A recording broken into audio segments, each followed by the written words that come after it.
I had all the resources necessary. I had physical therapists, exercise scientists, athletic trainers who are all, help me get to where I needed to be to play. But the side of the injury that was really difficult for me was getting over the emotional aspect, the loss of identity, the loss of self-esteem and those kinds of things. Hello, everyone. This is Dave Thompson. And yes, you are listening to another episode of Beyond Clean with Ace. We are in, I guess it's 2023, season 7. As I do this, there's just hundreds of podcasts and hundreds of people that we've met here at our podcast show.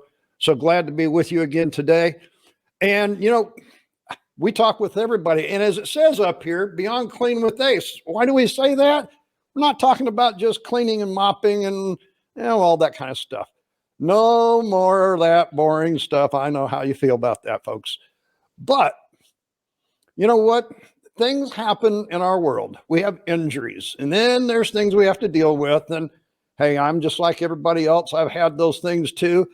I don't know about you, but maybe there's a trauma that's happened in your life.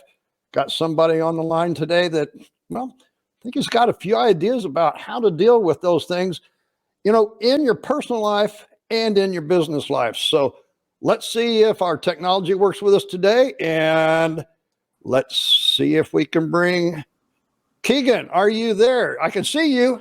Yep. I'm here. How are you doing, Dave?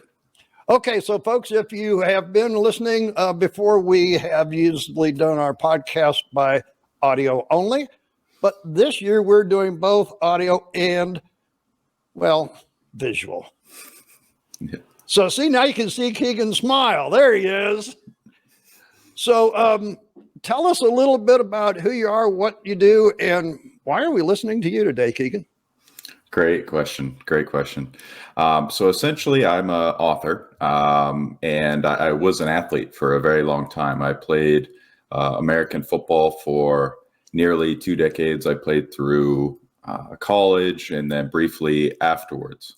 And as a result of football, like most people, I had a number of injuries.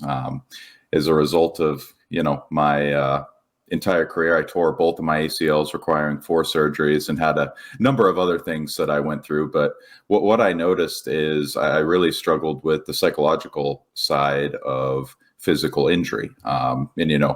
It is something where, especially during my first ACL tear, when I was a junior in college, that I had all the resources necessary. I had physical therapists, exercise scientists, athletic trainers who are all, help me get to where I needed to be to play. But the side of the injury that was really difficult for me was getting over the emotional aspect, the loss of identity, the loss of self-esteem and those kinds of things. And obviously I had other events in my life that made it necessary for me to learn a skill set where I wouldn't be reliant on, I would be there for myself almost. And then I would later reverse engineer that into how my life as an athlete and now as a businessman will be better using psychological flexibility or acceptance and commitment therapy. So, okay, let's just jump back a little bit on this, Keagan. Mm-hmm. Explain to people that may not be completely, and we've got people that listen to this from all over the world. Let's explain what ACL means. I know we use these terms like this all the time, and let's explain that a little. Yep. The ACL is a ligament in the knee. It's the anterior cruciate ligament. It's one of the 2 main cruciate ligaments in the knee that essentially keeps your knee stable when you're it's essentially like the brakes of your body, especially when you're trying to stop in sports. So okay, that's the easiest way to. So how does that apply to somebody on a day-to-day basis, just walking and running and bicycling and stuff like that? Yeah. So if you don't have an ACL, I was kind of a weird case because even though both of mine were torn, the surgeons said that it didn't feel like it was torn. So usually I'll just go from I'll speak in generalities. Usually it's very, your knee is very unstable when you're walking and maybe you stop walking you'd plant your foot to, maybe stop walking down the street if someone cut in front of you. You'd feel a bit of a give. Your knee wouldn't feel stable. Usually when you do that, it's a firm stop. But if you had a torn ACL and you were typical, you'd feel a give, and many times your knee will give out and people will fall over just kind of randomly and those kinds of things, because it's a very peculiar feeling. I guess it kind of takes you off your feet. Well, one that I don't really want to enjoy. No. It's not one that I would highly recommend, and it's yeah, that's for sure. Okay, so yours was both were torn, and you went through the surgeries. So, what's recovery usually? Recovery is usually, the literature kind of is all over the place on this, but so I'll speak to this as best I can. But essentially, what they've seen is the best recovery takes a little over a year, most of the time. So there's obviously the freak athletes like Adrian Peterson and those individuals who got over it much sooner. But it takes a long time physically as well as psychologically from a confidence standpoint to get over it most of the time. You know what and it's not quite the same, but as I said in the intro, we've all had some kind of a trauma that we've had to get over. Mine was quadruple bypass surgery 2.5 years ago. Yep. And I totally understand what you're saying here, Keagan, because it was that recovery period that was so much more, that I still remember today, so much more than the surgery itself. And yes, you remember those things, and it doesn't go away. You always remember it, don't you?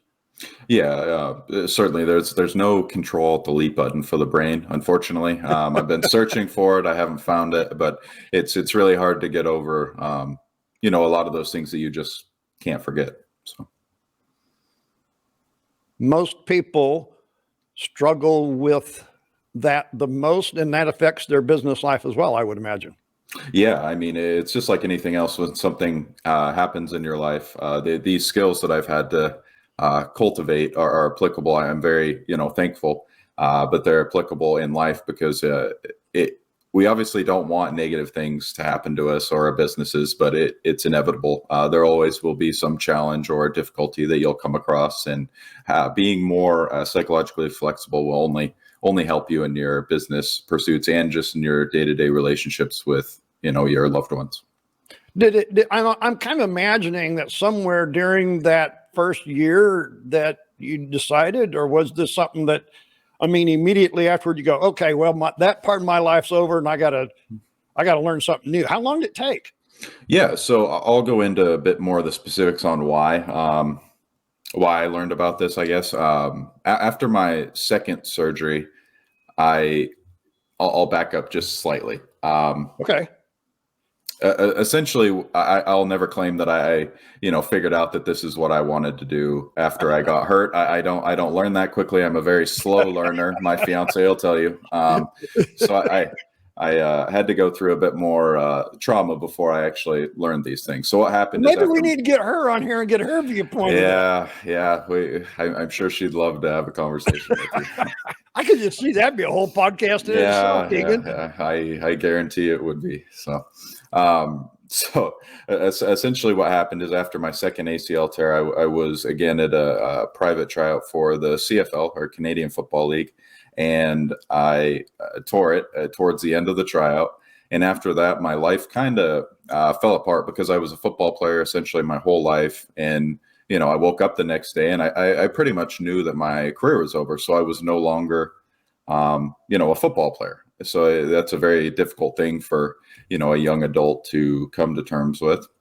And after that, it started to really cascade over all aspects of my life. I was, abusing substances. I was making poor relationship decisions. And I started dating who I would find out would be a very severe alcoholic. And due to that relationship, I endured a lot of emotional abuse, kind of culminating in me being suicidal for a time.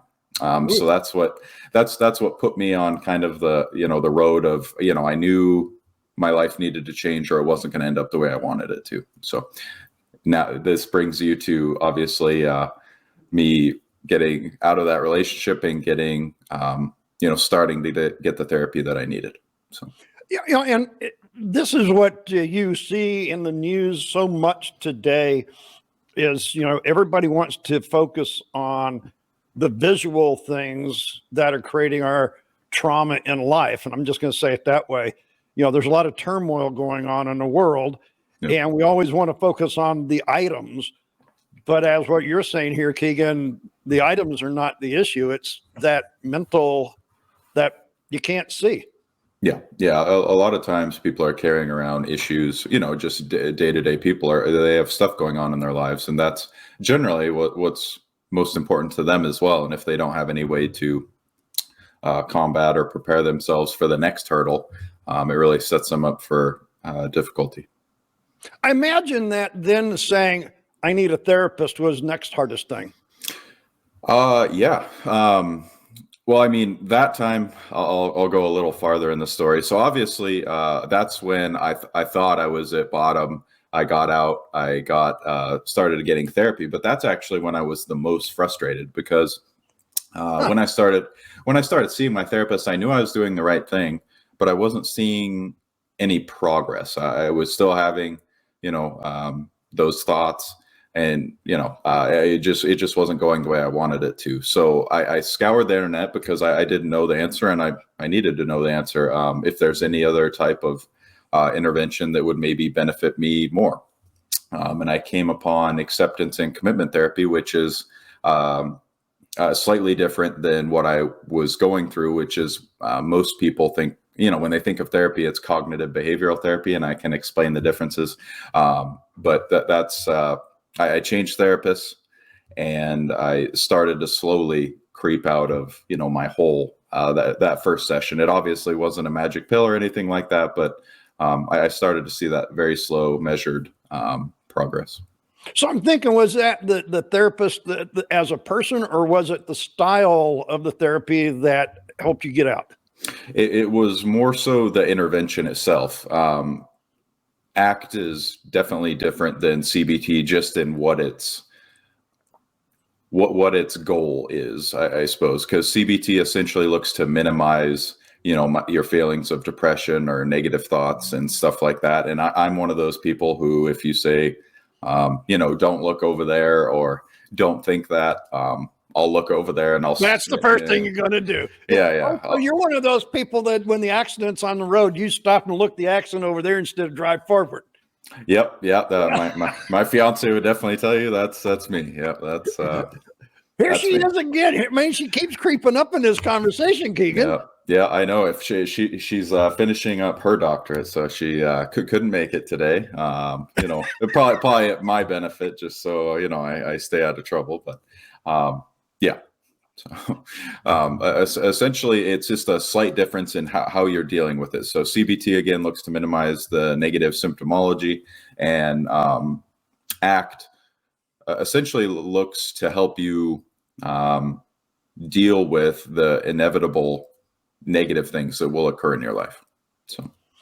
And that's true. Things do happen. I tell people in all my life and career, dealing with all kinds of different people, you have to have the lows to know what the highs are.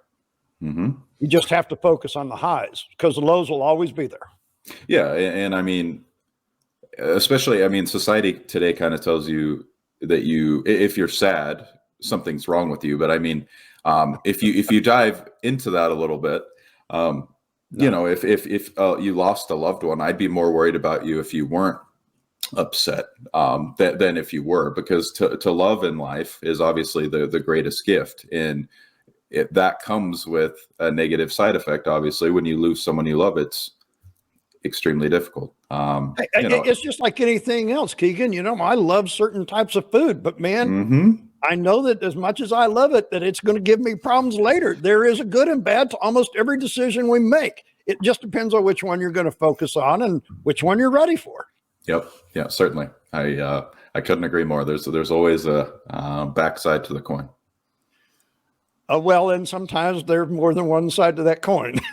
Might be a cube. Yeah, I was going to say, no, wait a minute. I don't know. Even a coin has more than two sides. You do know that. Yeah. Although I've never had it land on one of the edges, but you never know. I Yeah, could be well, it wrong. always, sometimes it'll land on the edge before it flips over on the side. I mean, I guess you're right. Yeah, it'll be there for a second, anyways. And I think that's the point of these kind of conversations, and folks, what we talk about here at the show is anything that's healthy, positive, and proactive. Mhm. And it's not that coin fell on the side.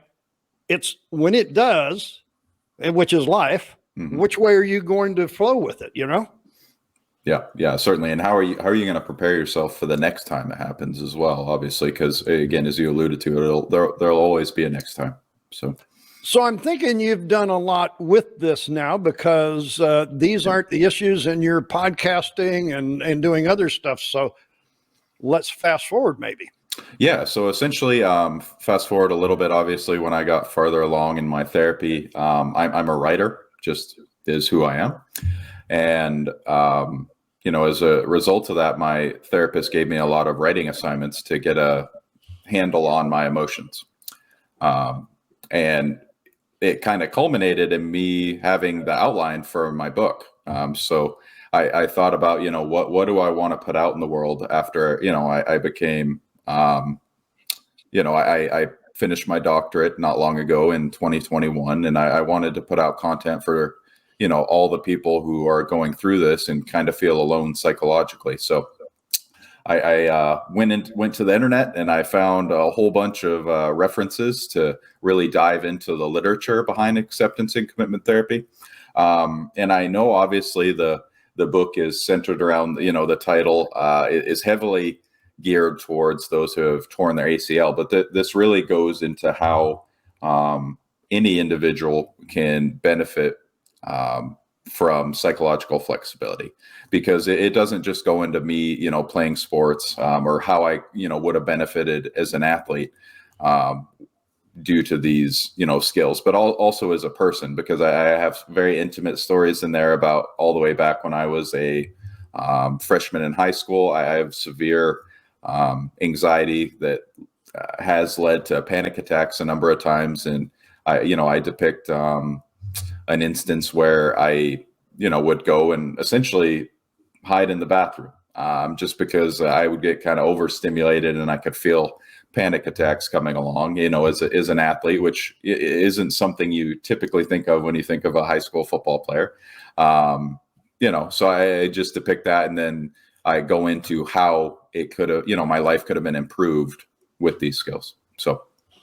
As I looked at the book the first time when I pulled it up there, I thought torn, and I'm just the way my brain works. I'm sorry, Keagan, but I didn't really think about the ACL because it wasn't, I was thinking about the mental tear, and that's what you're talking about here. The mental torn part of it was more traumatic than the physical.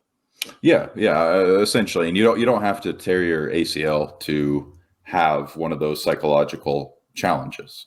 There's a plethora, and I'm sure I'll have to go through more of them, and I'm sure your listeners and you will as well. So it essentially speaks to any, psychological challenge that occurs due to life. Yeah. And when you said panic attacks, I totally understand that because along with my issue with heart, I also have COPD.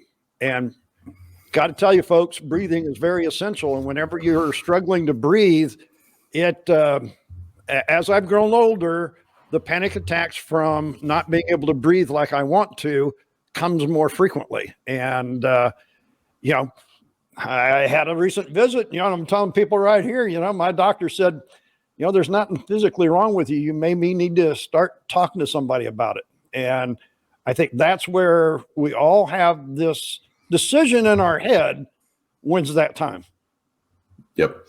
And only a thing to note on that is obviously you have to come to that decision on your own because the efficacy of these things are strictly behind. Obviously, there's a lot of literature that shows that cognitive behavioral therapy is very effective. Acceptance and commitment therapy is very effective. Medicines in a lot of cases are very effective, but unless you're, willing to put the work in and believe that it's going to help you, you're not going to see any benefit, unfortunately. So you have to be completely bought in. That's why generally when they talk about alcoholics or addiction, they have to be on board and want to get better. Otherwise, they're just going to jump back into the old cycle, unfortunately. So let's give people kind of an idea of what's been I want to say the span of your life. I mean, how many years are we talking about in all of this? So as far as the difficulty with are you talking about like panic attacks? Are you talking about like the suicidal ideation, or? Well, give us a little bit of a timeline as we talk, because some people aren't able to watch the video on this. Oh, okay, They can't see the book that I thrown up there and everything. So, okay. Folks, if you're watching, listening to the audio version, in the video, we were showing the website and the book, but and you can't see how well compared to me how young Keagan is. Okay. So let's give people a time frame for what all of this part of your life this all took. Yeah. So essentially, my book goes from freshman year in high school, so roughly 14, 15, in there somewhere is when I really knew that I wasn't,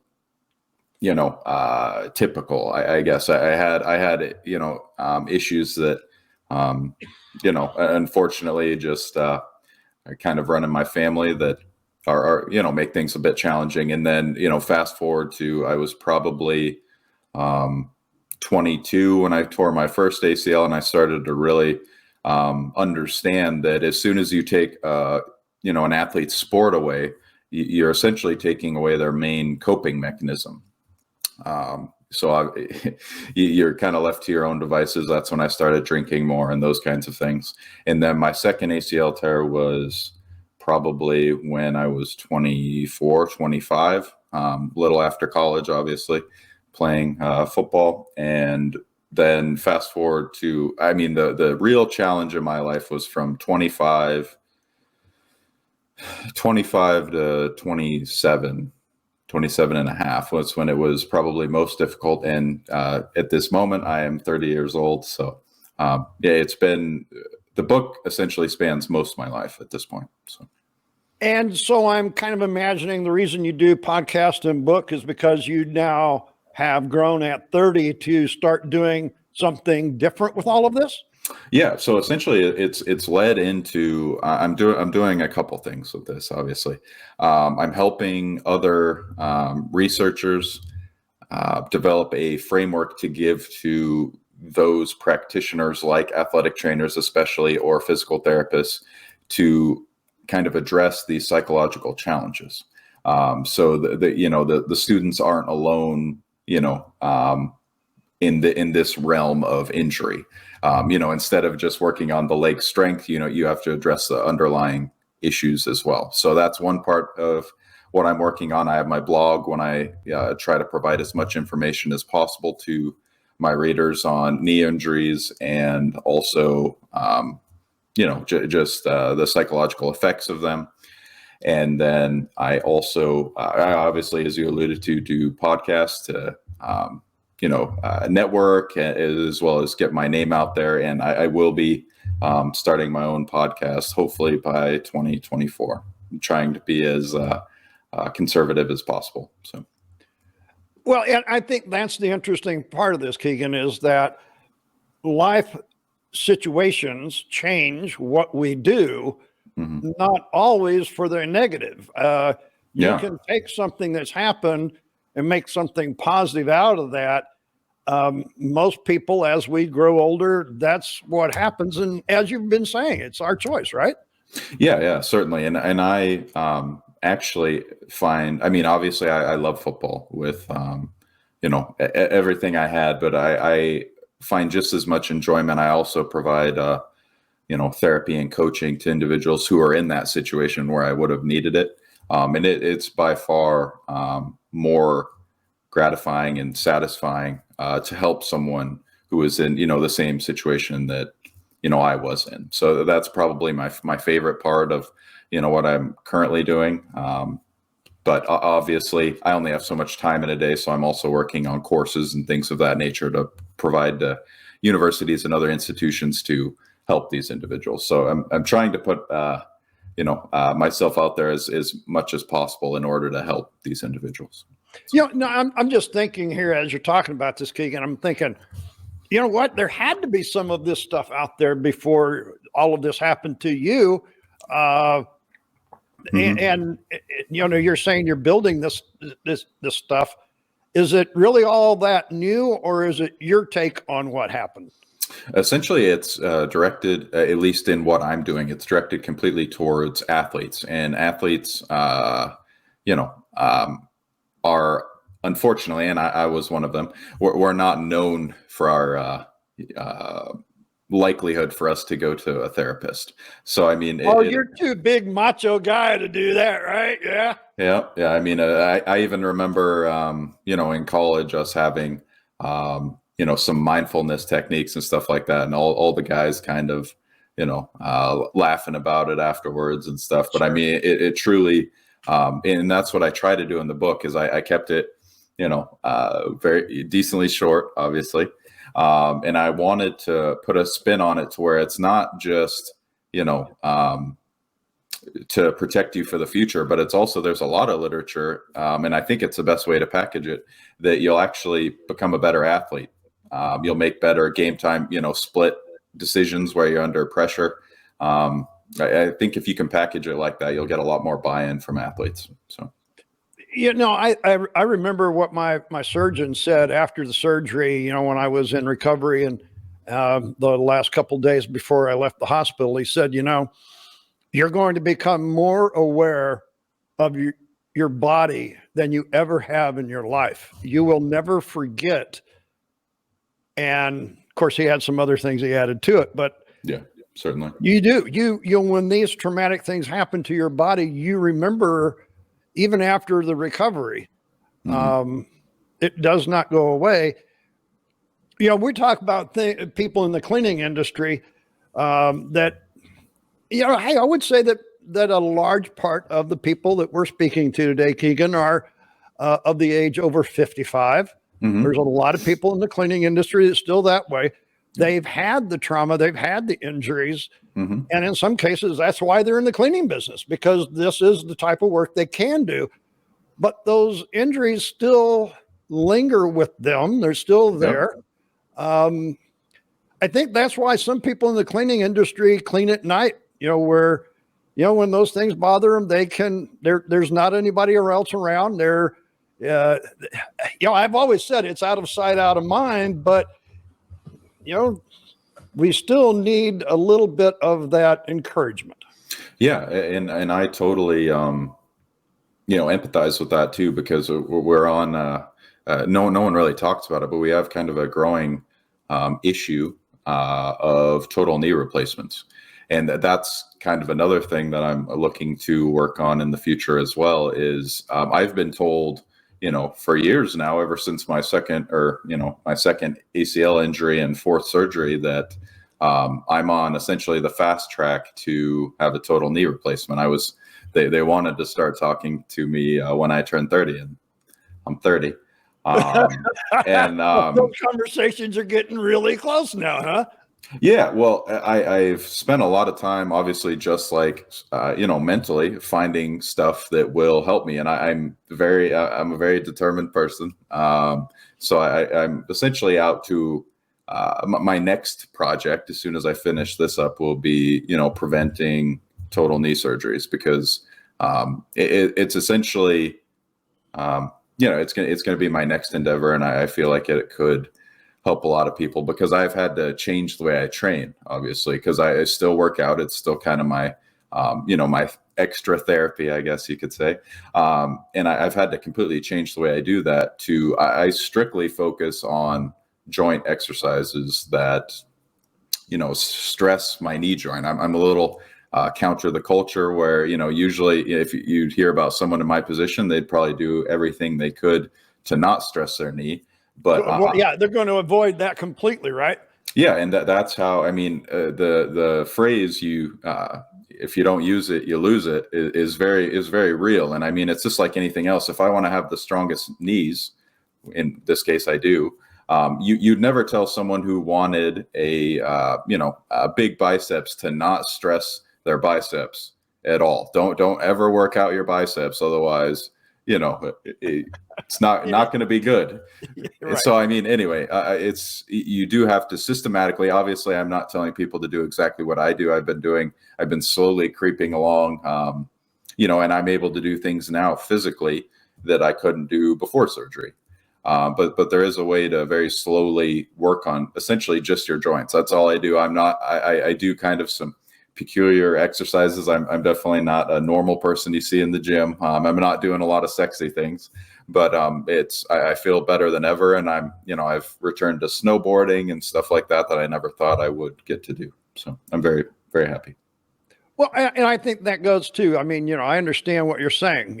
Just because I've had heart issues and I have lung issues doesn't mean I don't get out on my bike as much as I possibly can do as much as I can. Because if all I do is just stop and go, hey, it hurts, then I'm going to be like a lot of the other people sitting around at over 65 waiting for that day where I can't do anything at all. Yep. Certainly. Keeping moving is, very, very important, and continuing to do the things you love to do is probably most important, because we've seen, the literature definitely shows that as soon as, you retire, and if you just sit around, I mean, you're essentially giving yourself a death sentence, unfortunately. So. Oh, I know that very, very well, because I live in an RV resort, and hey, a lot of the people are over 65. They just kind of wander around all day like, what am I going to do? How am I going to do my day? On the other hand, you can always tell the ones that because I see them they make laps, they ride their bike around the park, they're walking. We have to have some way to motivate us. And that's kind of what I'm hearing you talk about today during this podcast, is find a way to motivate yourself through those traumas. Essentially, one thing that I found, obviously I'm very much enjoying what I'm doing now, is you have to, I can go about this two different ways. So essentially, I had to really think about what my values were. And people talk about goals a lot, and don't get me wrong, goals are very, very important, but values are something that we will never reach. It's like true north. And goals are kind of like stepping stones on the way to that. And as soon as I started to figure out kind of where I wanted to be heading, what I wanted to be doing, and then also tied in, pains that I've had in my life. If you dig into pain a little bit, those specific instances, you'll probably find, a very large passion underneath those, because you don't feel pain unless there's, some love involved.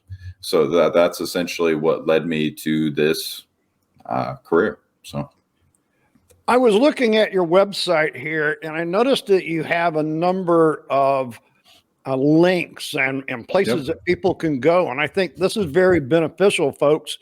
If you would like some of this information, I'm sure that you can find, you've got a lot of links on here, my friend.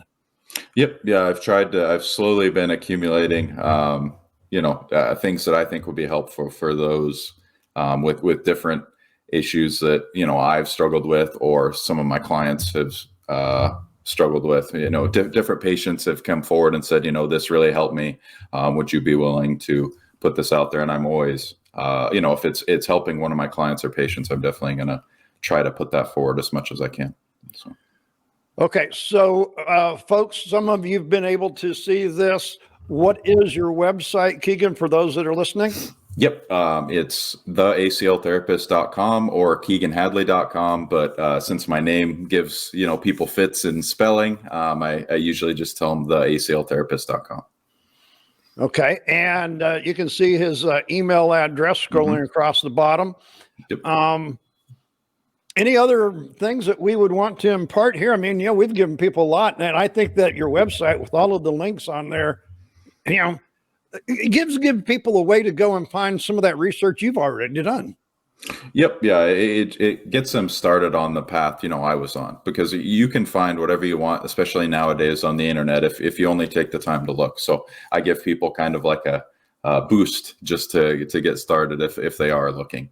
But one thing that I would say I talk about a lot with my clients is living in the moment is something that we have truly lost. Unfortunately, I mean, we always have some kind of social media or 47 new Netflix shows that are out, but really living where you are is exceptionally important. Cultivating your relationships, and it's really hard to do that if you're kind of mindlessly scrolling or just watching another TV show that you're probably not gonna. I mean, I'm as guilty as it of it of anyone of watching mindless TV, but it is really important to live where you are, because if you're looking backward, you're probably going to be depressed about certain aspects. And if you're looking forward, you're likely going to be anxious about what's to come. So the best place to be is right where we are.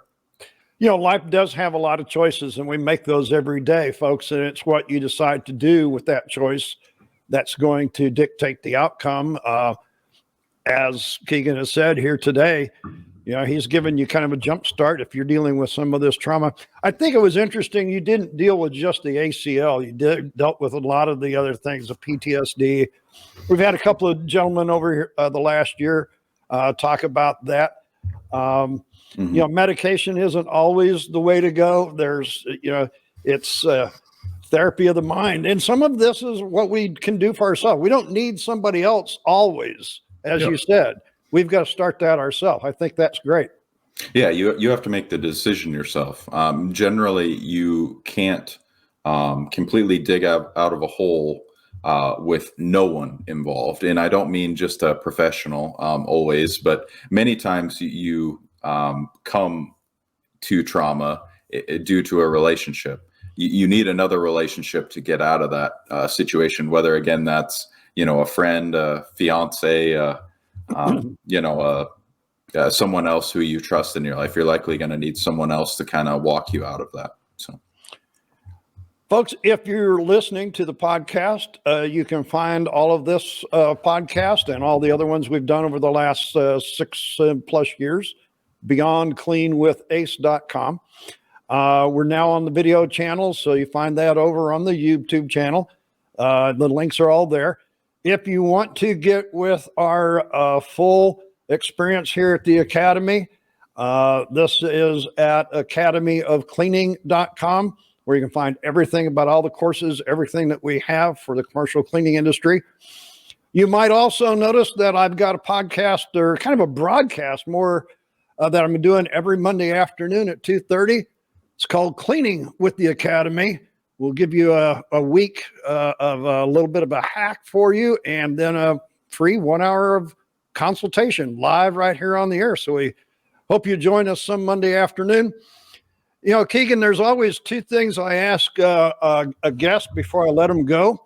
Mm-hmm. So are you ready for a couple questions? Oh, I've been waiting. Let's do it. Where were you born? I was born in Coeur d'Alene, Idaho. Really? Idaho? Yeah. Yes, sir. I spent some time in my youth in Salmon, Idaho. Okay. All right. So okay. See, you never know these things, folks, till you ask the questions. Mm-hmm. And so since we're at the first of this year, what is on Keagan's personal bucket list?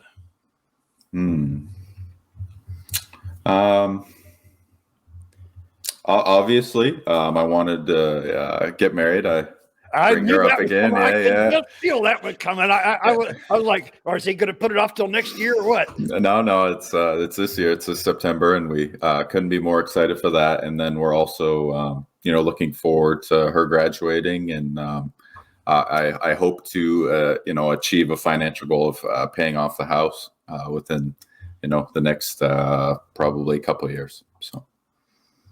Very well. Well, congratulations on the date. Maybe who knows? By the end of the year, Keagan will come back on and say, "I did it. I did it. I did it." Yeah. That's That's definitely the plan. That's the plan. If she can put up with me that long, I guess. I'm not even going to go there, Keagan. We talked about her already, and here we are at the end of the show. We're still talking about her. Yeah. What do you do? What do you do? I can guarantee if you come back again, Keagan, we're going to have to get her on the show because I need to find out some of the rest of the story here. Oh yeah, she'd probably love that. She'd probably love it. Folks, there's a reason I asked these two questions. We now know where Keagan was born, where he started life. We know a little bit about what life has dealt him and how he's overcome all of those things. We don't know where life is going to end, but we know that sometime this year, hopefully he's going to get married. You know, the whole thing here is whatever your journey is, wherever you're going, whatever is happening, make sure that you keep that journey healthy, positive, and proactive. Until we see you again, folks, we're signing off.